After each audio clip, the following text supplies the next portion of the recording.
Good morning.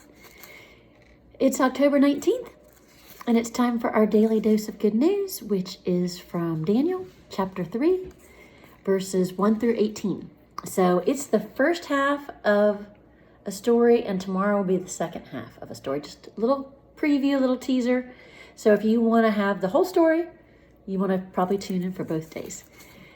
Daniel is a book that was written during the time period, or references the time period of the exile. So when Jerusalem basically was overthrown by the Babylonians and the Jews are in exile.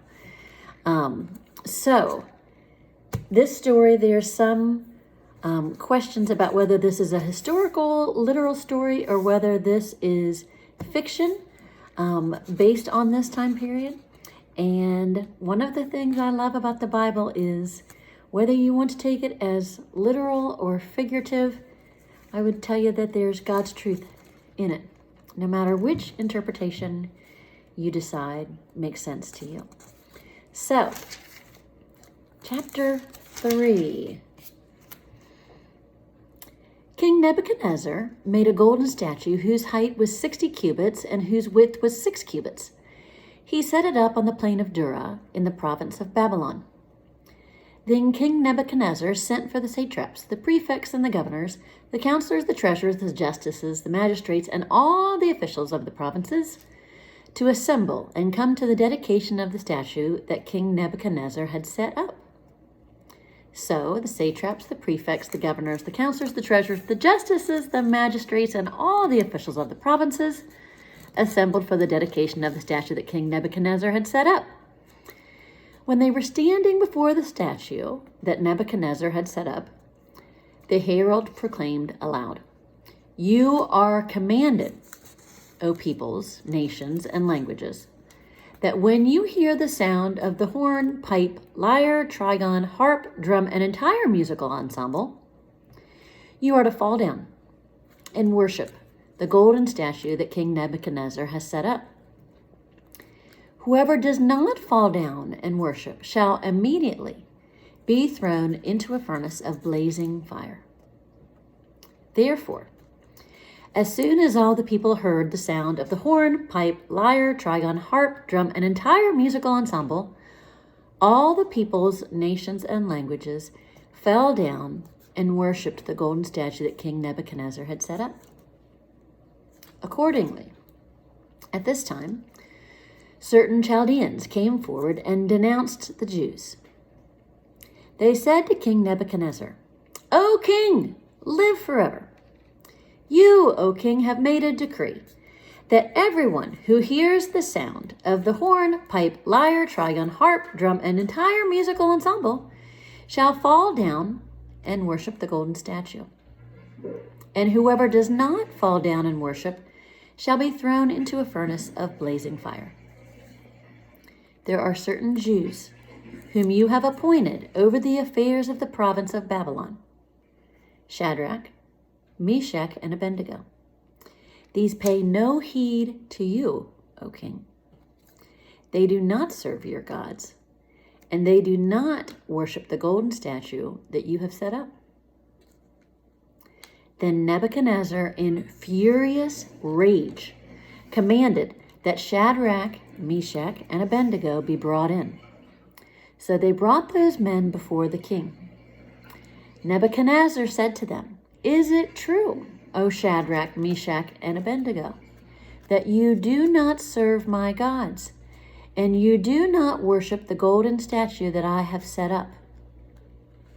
Now, if you are ready, when you hear the sound of the horn, pipe, lyre, trigon, harp, drum, and entire musical ensemble, to fall down and worship the statue that I have made, well and good. But if you do not worship, you shall immediately be thrown into a furnace of blazing fire, and who is the God that will deliver you out of my hands?"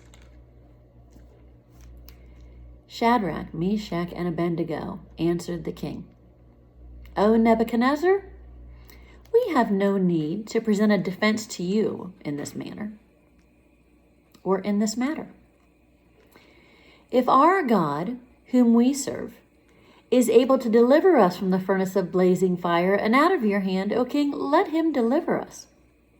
But if not, be it known to you, O king, that we will not serve your gods, and we will not worship the golden statue that you have set up.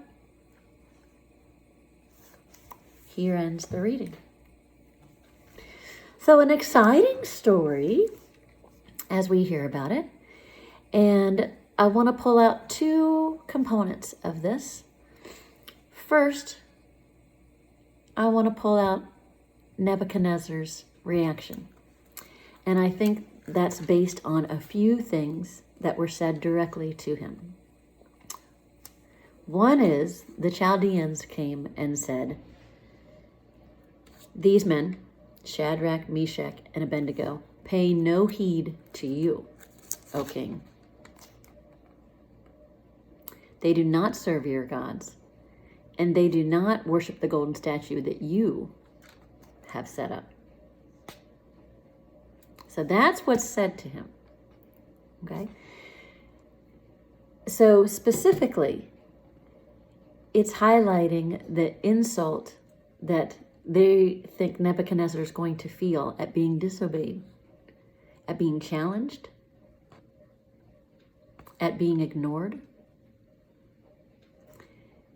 And Nebuchadnezzar's response is Nebuchadnezzar in furious rage.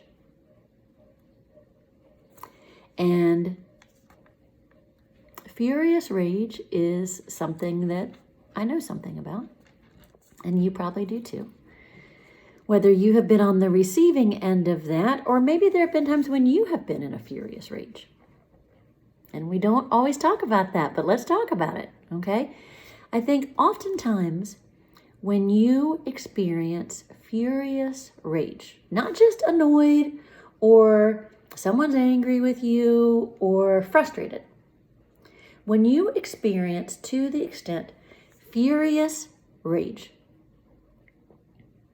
I think that is almost always related to someone wanting to control you or wanting you to idolize them. So I leave that for you to ponder. I think when you get to furious rage from someone, that is an indication of the extent to which it is demanded by them that you adhere to whatever it is they want you to adhere to.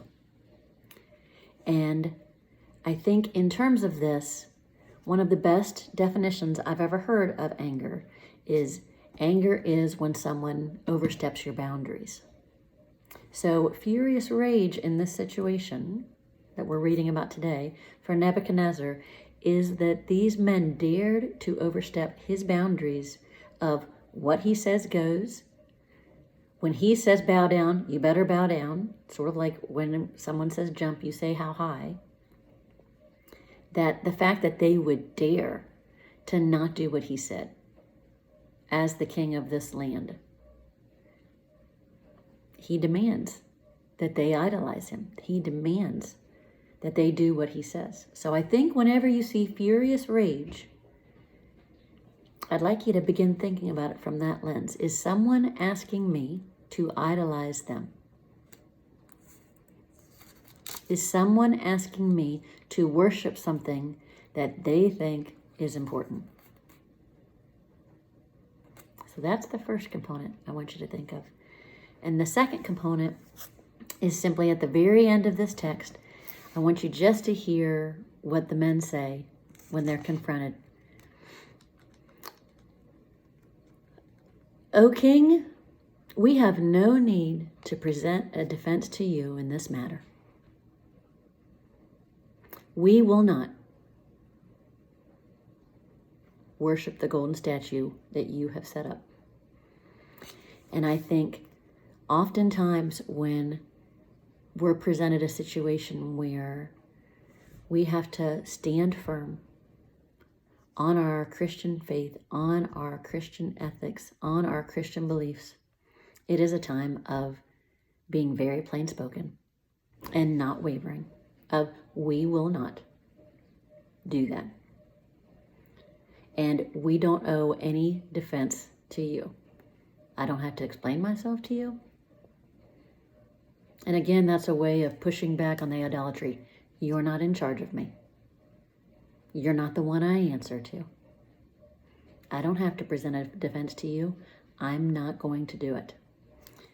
And I just would encourage us to consider how it can be beneficial to be that plain spoken and that straightforward when our Christian values, our Christian ethics, our Christian beliefs are challenged. And if that takes some time to sit down and center on what are the things that I hold to as a Christian that there's no question about and where I'm going to stand, spend some time on that today. I think it's a bit like maybe several things. I know oftentimes when we have teenage kids, we talk to them about decision making that they're going to do, whether that's related to drinking or drugs or sexual interactions or whatever that is. And oftentimes we tell them, you need to have a decision made before you get in these situations so that you're not deciding in the moment based on how you feel and all the emotions that might be at play. You have to know where you're at ahead of time so you can stand firm and make your decisions. Likewise, maybe a silly example is when I was giving birth to my third child, my labors had gotten consistently faster.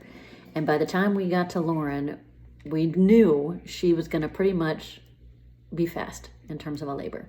I'd gone from 12 hours to about 4 hours, and my OB was like, this baby's going to come quickly.